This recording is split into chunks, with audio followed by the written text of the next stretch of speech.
Hi అండి, welcome back to family buddies cooker channel. ఈరోజు ఏం బ్రేక్ఫాస్ట్ చేస్తున్నానో మీతో వీడియో షేర్ చేసుకోవాలనిపించి చేస్తున్నానండి. ఫస్ట్ అయితే పొడుగు ముక్కల్లాగా ఆనియన్స్ కట్ చేసుకోవాలి.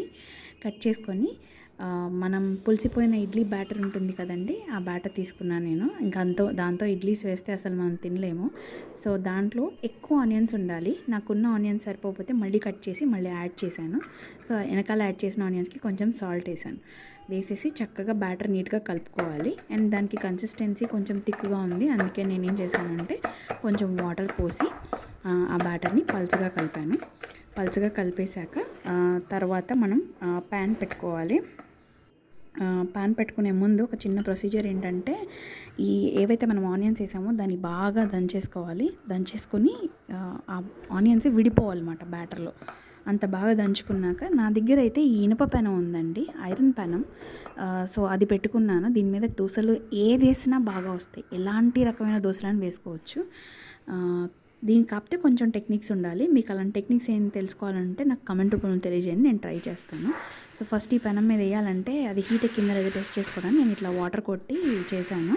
సో వాటర్ కొట్టి ఆ వాటర్ ఎవాపరేట్ అయిపోతుంది అంటే నాకు దోశ వేసుకోవడానికి రెడీగా ఉన్నట్టు. సో నేనైతే ఎక్కువ గీ యూజ్ చేస్తాను కదా, సో గీ అప్లై చేశాను. దీని మీద ఫస్ట్ దోశ ఎప్పుడైనా కొంచెం కష్టంగా వస్తుంది, తర్వాత నుంచి అన్ని దోశలు పర్ఫెక్ట్గా వచ్చేస్తాయి. సో గీ వేసేసి ఈ బ్యాటర్ నేను 1.5 గరిటె వేసాను. చిన్నగానే వేసుకున్నాను. అట్లు 1.5 గరిటె వేసి దాన్ని కావాల్సినంత మందంగా స్ప్రెడ్ చేసుకున్నాను. అంటే బాగా చేయకూడదు, బాగా చేస్తే మనకి చెక్కలు అప్పడాల్లాగా వస్తాయి. బట్ మనకు అట్లా రావాలి కాబట్టి లైట్గా బ్యాటర్ని మనం ప్యాన్ అంతా ఇట్లా చేయాలి. అప్పుడు ఇది సరిపోతుంది. నాకు ఆ కన్సిస్టెన్సీ సరిపోతుందో నేను అంత మందం చేశాను. తర్వాత దీనిలో గీ యాడ్ చేసుకున్నాను. గీ యాడ్ చేసి దాన్ని కాసేపు అయ్యాక లేపడానికి ట్రై చేశాను అట్ల కర్రతో. ఆల్మోస్ట్ బాగానే వచ్చింది, లాస్ట్లో కొంచెం అతుక్కుంది.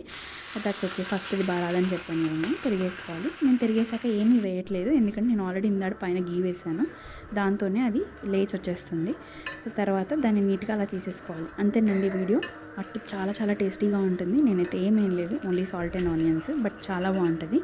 వితౌట్ ఏ చట్నీ లేకుండా కూడా నేను తినేస్తాను.